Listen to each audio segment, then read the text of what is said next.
Bonjour à tous. Retirez-vous de moi, vous qui commettez l'iniquité. Comment est-ce que Yeshua a pu dire ces paroles-là, lui qui est venu pour unifier le peuple de Dieu, pour retrouver toutes les brebis perdues, pour ne faire qu'un avec lui, afin de revenir au Père? Comment est-ce qu'il peut, à un moment donné, exclure, d'une certaine façon, certaines catégories de personnes? C'est ce que nous allons voir dans cet enseignement.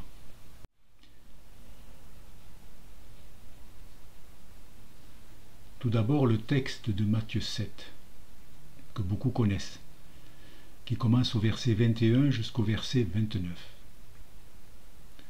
Ceux qui me disent « Seigneur, Seigneur » n'entreront pas tous dans le royaume des cieux, mais celui-là seul qui fait la volonté de mon Père qui est dans les cieux.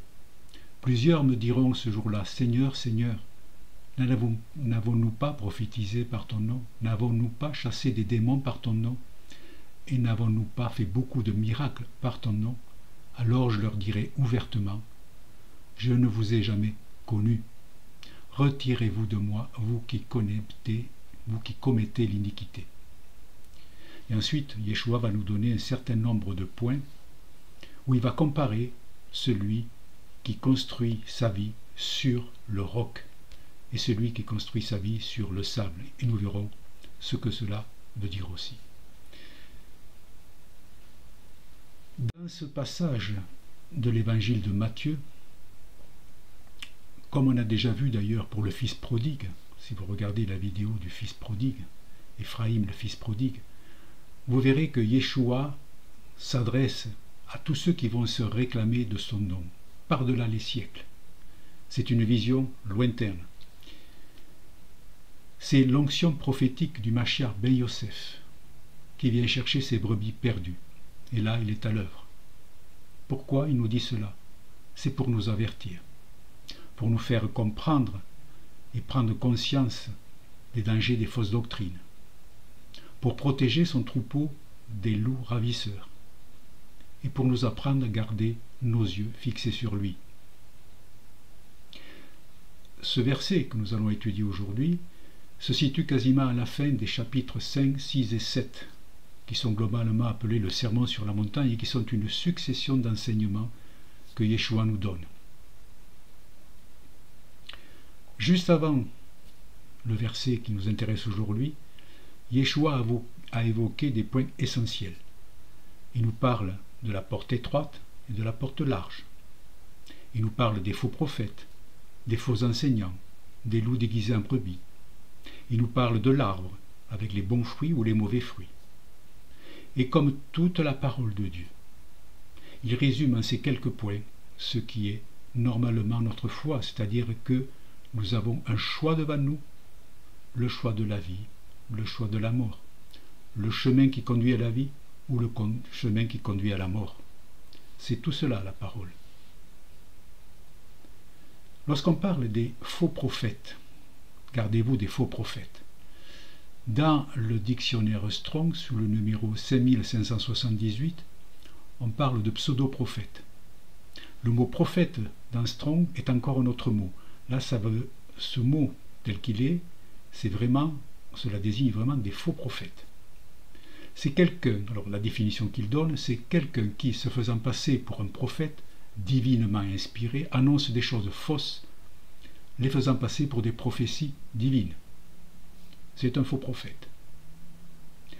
Dans la vidéo Le sel de la terre, il y a un rappel de ce que dit Deutéronome 12.33 à 13.4. 12.32 à 13.4, excusez-moi. C'est ce qu'il faut savoir, c'est que le faux prophète, dans ce texte de Deutéronome, le faux prophète, c'est celui qui ajoute ou qui retranche des choses à la Torah. Quand il s'agit de fruits, quand il parle des fruits, c'est à leurs fruits que vous les reconnaîtrez. Il y a un peu plus loin dans le texte de Matthieu, à Matthieu 12, 33, lorsque Yeshua s'adresse aux pharisiens qui l'accusent de guérir des démons par Belzéboul, Yeshua, parlant de ses fruits, ajoute aussi ceci, et ça c'est très intéressant, il dit quiconque parlera contre le Saint-Esprit, il ne lui sera pas pardonné dans ce monde et dans le monde à venir. Dans ce monde, au Lamazé, et le monde à venir, au Langaba. Cela m'a fait penser à un verset de Ézéchiel 36-26 qui dit, c'est une prophétie là aussi, qui dit « Je vous donnerai un corps nouveau, et je mettrai en vous un esprit nouveau, j'ôterai de votre corps le cœur de pierre, et je vous donnerai un cœur de chair. Je mettrai mon esprit en vous, et je ferai en sorte que vous suiviez mes ordonnances, et que vous observiez et pratiquiez mes lois. » Parler contre le Saint-Esprit, c'est le reproche que fait Yeshua aux pharisiens, c'est ne pas reconnaître que le royaume de Dieu, en la personne de Yeshua, est parmi nous. Maintenant, on va rentrer dans le texte plus spécifiquement. Verset 21. Ceux qui me disent « Seigneur, Seigneur » n'entreront pas tous dans le royaume des cieux, mais celui-là seul qui fait la volonté de mon Père qui est dans les cieux. Alors, le royaume des cieux. On imagine souvent que le royaume des cieux, c'est comme le paradis, que l'on méritera un jour ou l'autre à cause de nos bonnes actions. Ce n'est pas aussi simple. Dans le verset 21, il est dit « Celui qui fait » et non pas celui qui a fait la volonté de mon Père. Qui fait, c'est en grec une voix active, c'est du présent. Donc l'action est dans ce monde-ci, comme l'appelle le Zohar, la Kabbale, Malrout, le royaume. Mais en nous parlant de ce royaume des cieux, Yeshua, dans un autre verset, va un peu plus loin.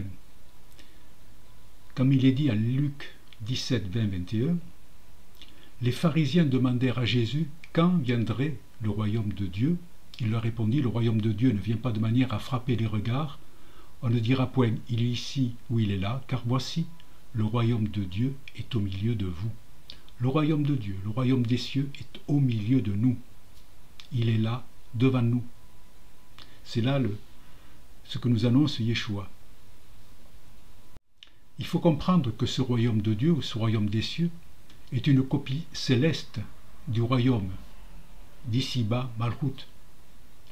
Car tout ce qui se fait sur cette terre a son image dans les cieux et réciproquement. Il faut comprendre que l'on parle là de divers cieux, de divers mondes. Mais là, ce royaume, il est au milieu de nous. Alors, une explication que l'on peut donner à cela, c'est que ce royaume des cieux est atteignable par un état de conscience différent de celui que nous avons tous. Il est présent parmi nous, il n'est pas autre part dans le ciel, il est là, juste à côté de nous. Ceux qui peuvent y accéder, et on va voir comment, acquièrent en fait des capacités, on va dire, augmentées. C'est un mot qui est à la mode, ça. Et qui sont au-dessus des lois terrestres. Ceci peut expliquer, par exemple, les miracles qui remettent en cause les lois physiques, guérir des malades, faire marcher des boiteux, ressusciter des morts, faire sécher un arbre. Cela peut expliquer aussi le fait de dominer les éléments de la nature, marcher sur l'eau, calmer la tempête, calmer le vent.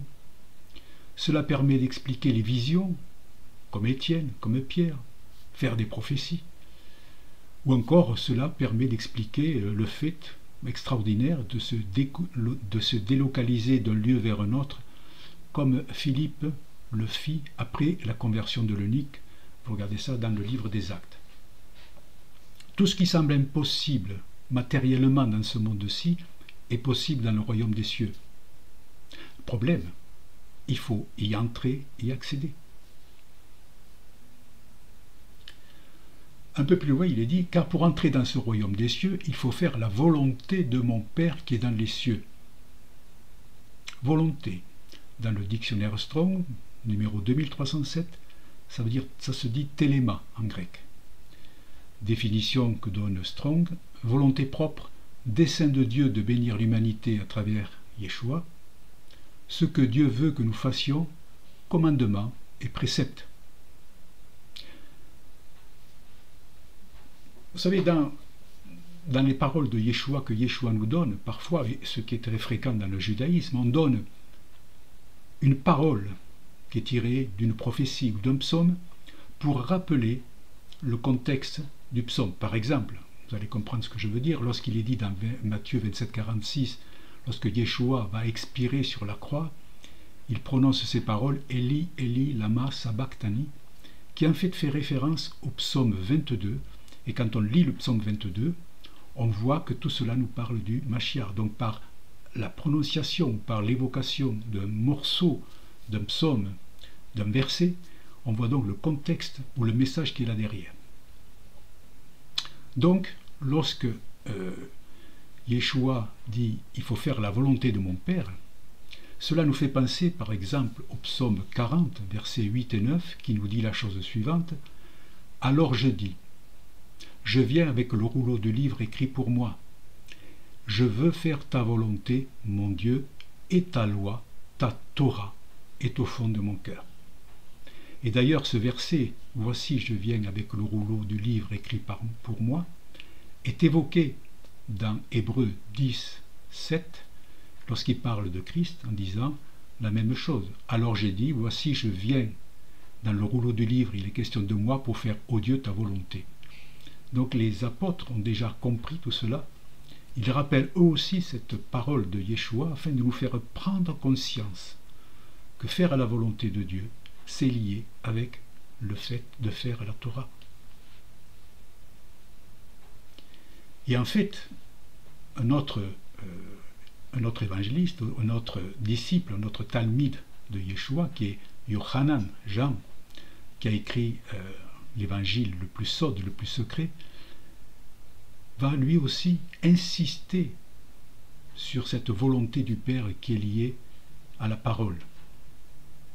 Dans Jean 4,34, il est dit, Yeshua nous dit, « Ma nourriture est de faire la volonté de celui qui m'a envoyé et d'accomplir son œuvre. » En Jean 5,30, il est dit, « Je ne puis rien faire de moi-même, selon que j'entends, je juge, et mon jugement est juste, parce que je ne cherche pas ma volonté, mais la volonté de celui qui m'a envoyé. » Quand on dit juste, c'est quelque chose qui a à voir avec le tzaddik, c'est-à-dire celui qui est droit, celui qui accomplit la parole de Dieu.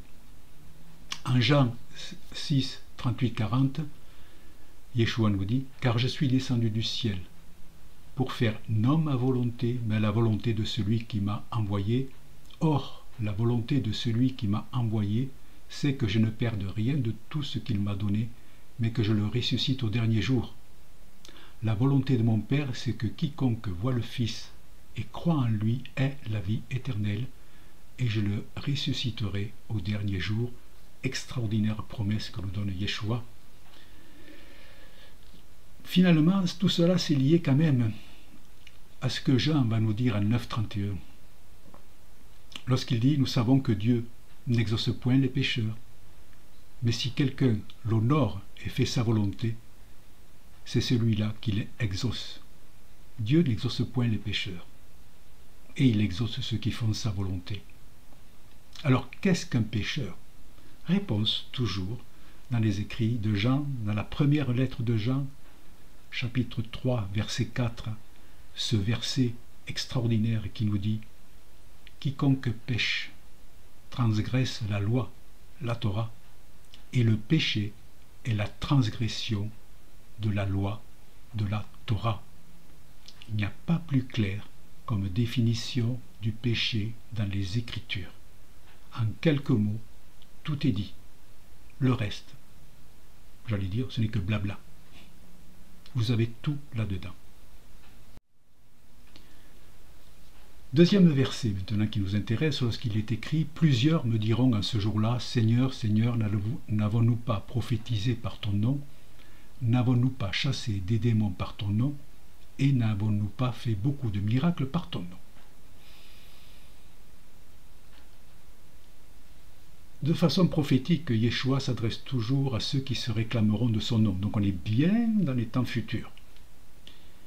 Et en particulier, lorsqu'il est dit « ce jour-là », plusieurs me diront « en ce jour-là ». Ce jour-là, en grec, c'est « emera ».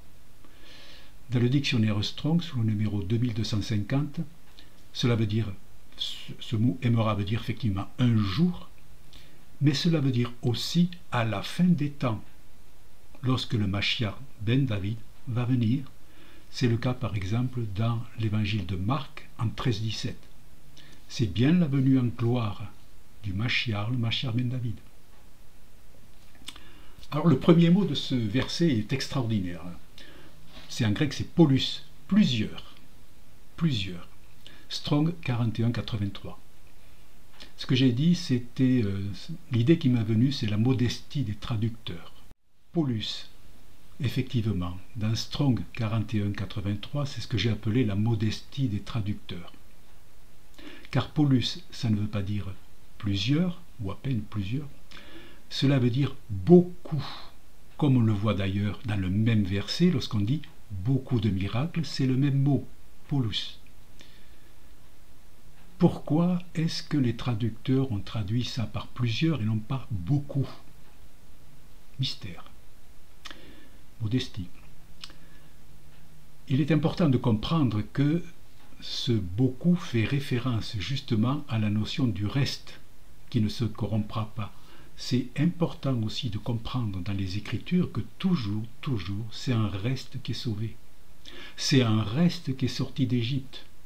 Les 600 000 âmes d'Égypte qui sont sorties d'Égypte n'étaient qu'un reste parmi des Hébreux, des millions d'Hébreux qui étaient présents en Égypte et qui n'ont pas voulu en sortir. C'est un reste qui est revenu de Babylone après la déportation qui a duré 70 ans. Si vous relisez par exemple Néhémie ou Esdras, vous verrez que c'est toujours un reste qui est revenu. Et de la même façon, c'est toujours un reste qui est évoqué dans les prophéties des grands prophètes qui annoncent la fin des temps. Et aujourd'hui, pour aujourd'hui, Yeshua nous annonce toujours un reste qui reviendra. Pourquoi est-ce que je peux penser que cela veut dire un reste qui reviendra? Parce que le verset que nous étudions fait suite à celui du verset 7-13, la porte étroite et le chemin resserré. C'est ça qui est important. C'est toujours un reste qui va choisir le bon chemin, le chemin du juste. Dans le Zohar, petite parenthèse, le chemin du juste, c'est ce qu'on appelle la voie du juste qui relie la sphira Malchut, le royaume, à la sphira Yesod, le fondement, celle qui est juste au-dessus de lui, dans le graphique de l'arbre de vie. Et ces chemins nous montrent le visage de Zeir-Anpin et surtout nous incitent à nous élever dans la connaissance de ces sphirotes qui nous permettent de monter vers le trône de grâce. C'est pour cela d'ailleurs, à propos de ce reste, et à propos de ce chemin et de cette porte que Yeshua nous ajoute la chose suivante, et il y en a peu qui les trouvent. Donc ce n'est pas plusieurs, c'est beaucoup qui seront écartés de Yeshua à la fin des temps. N'avons-nous pas prophétisé par ton nom? Voilà aussi quelque chose qui est intéressant de regarder. On retrouve plusieurs fois cette expression par ton nom. On le trouve très nombreuses fois, que ce soit dans le Tanakh, l'Ancien Testament, ou dans la Brit Hadasha, le Nouveau Testament. Par exemple, en Acte 4-7, c'est Pierre qui va répondre à une question des autorités religieuses en disant, le verset nous dit la chose suivante, « Et les ayant fait comparaître, il leur demandait par quelle puissance ou par quel nom avez-vous fait ceci ?» Et la réponse de Pierre, c'est « Sachez-vous tous et tout le peuple d'Israël que ça a été par le nom de Jésus-Christ le Nazaréen. » Bon, ça, je répète ce que dit le verset, mais en fait, c'est pas tout à fait ça. « Que vous avez crucifié et que Dieu a ressuscité d'entre les morts, c'est, dis-je, par ce nom que cet homme est ici devant vous plein de santé. » Donc c'était après l'histoire de la guérison du boiteux. Ça m'amène à vous parler d'une chose très importante, c'est l'importance du nom de Dieu, des noms de Dieu, que l'on utilise pour prier, pour invoquer, pour imposer les mains. Dans le judaïsme, dans le Zohar, on nous apprend que les noms divins possèdent une potentialité de pouvoir, surtout quand ils sont prononcés ou écrits dans la langue sacrée, l'hébreu. La seule chose que je pourrais vous conseiller et vous dire à ce moment-là, c'est de respecter la prononciation que nous avons des noms de Dieu. et en particulier celui du tétragramme, les 4 lettres que on appelle Hachem dans le judaïsme, qu'on appelle dans nos Bibles l'Éternel, et non pas malheureusement ce que l'on entend souvent comme Jéhovah, qui n'existe absolument pas, ou Yahweh, qui sont des noms que l'on utilise sans savoir ce que cela veut dire, sans savoir s'ils existent vraiment ou pas. Donc, il faudrait faire d'ailleurs tout un enseignement là-dessus. Donc, de grâce, gardez les noms, l'Éternel, Père éternel quand vous priez, ou Père quand vous priez. N'allez pas brailler des Yahweh, Yahweh, Yahweh, qui ne veulent peut-être rien dire du tout. Et surtout pas Jéhovah, qui n'existe absolument pas. C'est la règle du Kéré et du Kétiv. Je vous dis, il faudrait faire des enseignements là-dessus. Verset 23. C'est là où on arrive au cœur du problème. Alors je leur dirai ouvertement, je ne vous ai jamais connu, retirez-vous de moi, vous qui commettez l'iniquité. Connu, le verbe connaître, en grec c'est ginosko. Strong 1097. Ginosko, connaître. Vous savez que connaître c'est très important dans la parole.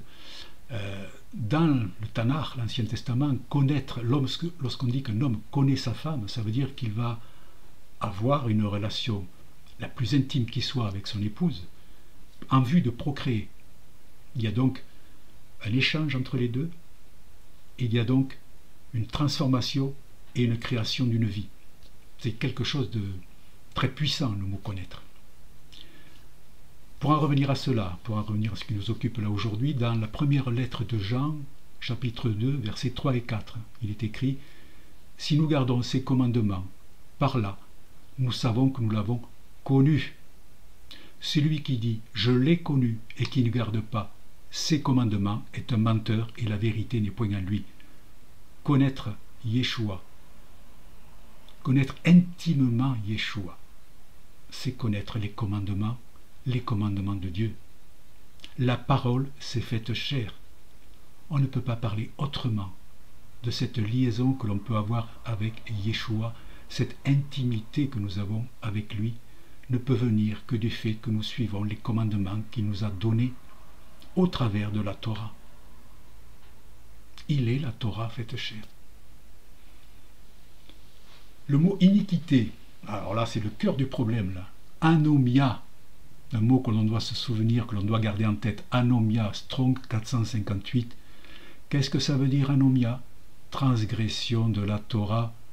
Ça désigne le sans loi, soit parce que il ignore la loi, soit parce qu'il la viole. Alors, dans quel cas nous sommes quand on parle d'iniquité? Et d'ailleurs, en disant ces paroles-là, je ne vous ai jamais connu, retirez-vous de moi, vous qui commettez l'iniquité. Là aussi, Yeshua fait référence à un psaume, à un verset d'un psaume. Un psaume qui est le psaume 119, verset 115, où il est écrit « Retirez-vous de moi, vous qui faites le mal, et j'observerai les commandements de mon Dieu. » C'est compliqué quand même. Ce que nous dit Yeshua doit nous interpeller. Même si nous agissons en son nom. Ah, Jésus, Jésus, nous avons fait ci, nous avons fait ça, nous avons guéri, nous avons converti, mais que nous n'accomplissons pas les commandements de la Torah, alors nous ne serons pas admis au titre de disciples de Yeshua. Cela ne veut pas dire qu'à la fin nous ne soyons pas sauvés, car Dieu veut que tous soient sauvés.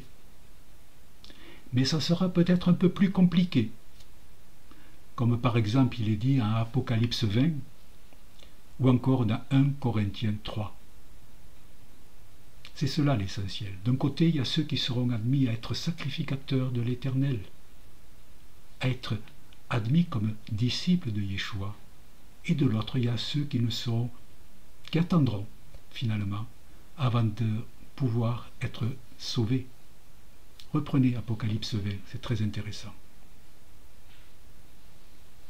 Ensuite, Yeshua, après avoir dit ces paroles très fortes, parce qu'elles sont très fortes ces paroles, Yeshua va insister sur le fait de choisir la bonne réponse. Et pour ça, il nous donne deux comparaisons, deux images. versets 24 à 27. C'est pourquoi quiconque entend ces paroles que je dis et les met en pratique sera semblable à un homme prudent qui a bâti sa maison sur le roc. La pluie est tombée, les torrents sont venus, les vents ont soufflé, se sont jetés contre cette maison, elle n'est point tombée, parce qu'elle est fondée sur le roc. Mais quiconque entend ces paroles que je dis et ne les met pas en pratique sera semblable à un homme insensé qui a bâti sa maison sur le sable. La pluie est tombée, les torrents sont venus, les vents ont soufflé et ont battu cette maison, elle est tombée et sa ruine a été grande. Bien entendu, tout cela est au niveau spirituel, à prendre au niveau spirituel. Entendre, celui qui entend ces paroles, c'est toujours akuo, Strong 191, et ça veut dire entendre, comme dans le Tanakh, dans l'Ancien Testament, c'est entendre avec la notion de obéir. J'entends, j'obéis, c'est pareil. L'homme, cet homme prudent, ou l'homme insensé, mais enfin cet homme prudent ici, c'est l'aner, Strong 434, c'est-à-dire, c'est pas qu'un simple être humain. C'est ce qu'on appelle dans les Écritures un homme complet. C'est le mari, c'est l'époux, c'est un homme qui est fait à la stature de Christ. C'est un homme complet. Prudent, l'homme prudent, phronimos, Strong 5429, c'est prudent, sage, intelligent.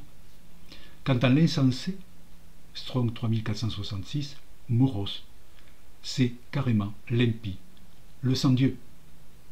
D'un côté, on a un homme qui est intelligent, qui comprend, qui s'aligne finalement sur la stature de Christ, et de l'autre côté, on a celui qui rejette tout.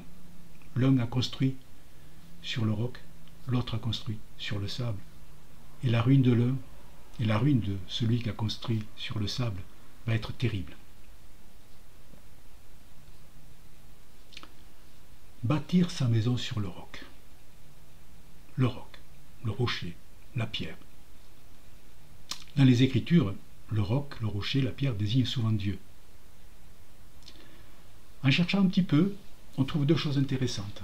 Dans 2 Samuel 22, où on a 2 versets qui disent, verset 2 et verset 3, qui disent, le premier, « J'ai le Seigneur pour roc, pour forteresse et pour libérateur », et le verset 3 nous dit, « Dieu, le rocher où je me réfugie ». On a donc 2 noms de Dieu, puisque le premier verset, c'est le tétragramme sacré, Hachem, que l'on prononce aussi Adonai, et le second, c'est Elohim, Dieu. Le premier, c'est l'Éternel, le second, c'est Dieu. Associé avec le nom du tétragramme sacré, on trouve le mot Sélah. Associé avec le mot Elohim, on trouve le mot Tsur. Ce sont 2 noms, Sélah et Tsur, ce sont 2 noms qui désignent donc le mot rocher. Or, ces 2 noms, on les trouve avant dans le Tanakh, puisque là on est dans 2 Samuel, on les trouve avant. On le trouve dans Exode 17.6, le mot Atsur, le rocher, et dans Nombre 28, le mot Sélah, le rocher. Et ces noms, ce sont les noms qui sont donnés aux rochers qui suivaient les Hébreux dans le désert.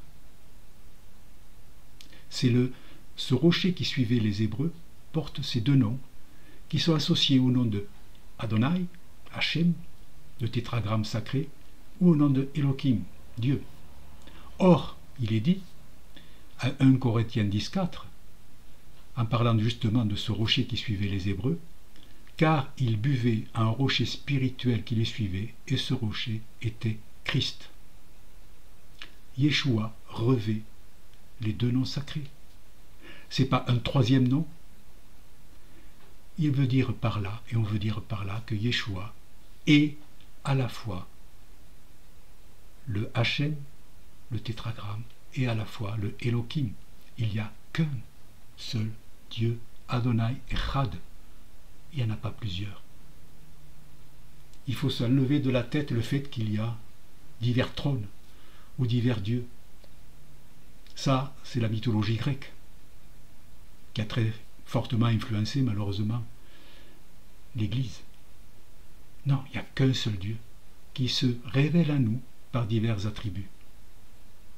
Dieu est un. Et le Mashiach fait partie de cette unité de Dieu. Petite aussi explication en passant, le mot Even, qui signifie pierre, en hébreu, ça peut se diviser en Av, qui veut dire père, et Ben, qui veut dire fils. Là aussi, c'est sur cette pierre que je construirai mon église. Av le père, Ben le fils. Ils ne sont pas deux, ils ne sont qu'un, une seule pierre.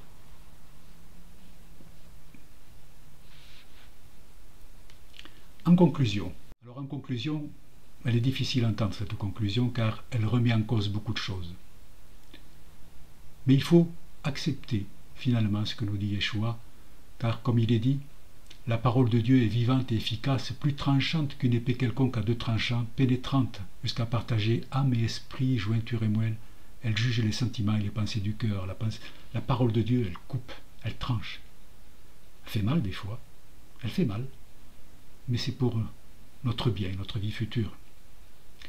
Yeshua nous a avertis une fois de plus, nous attacher à lui, la parole faite chair. Cela implique aussi de s'attacher aux commandements qui nous ont été donnés au Sinaï. Yeshua est indissociable de la Torah. Ne pas accomplir un commandement parce qu'on ne comprend pas ou parce qu'on ne peut pas matériellement le faire, c'est une chose. On peut toujours chercher à s'améliorer et l'Esprit nous aide en cela.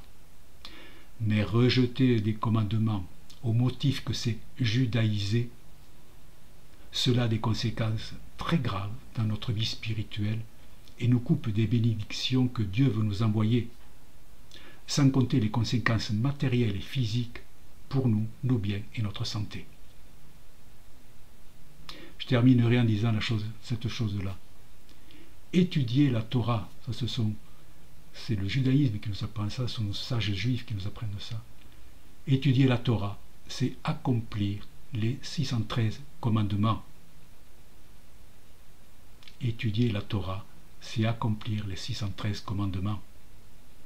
Venez à la Yeshiva Soukat David pour accomplir les 613 commandements en étudiant la Torah. Alors, qu'est-ce que nous attendons pour le faire? Que l'Éternel vous éclaire et vous bénisse. Amen.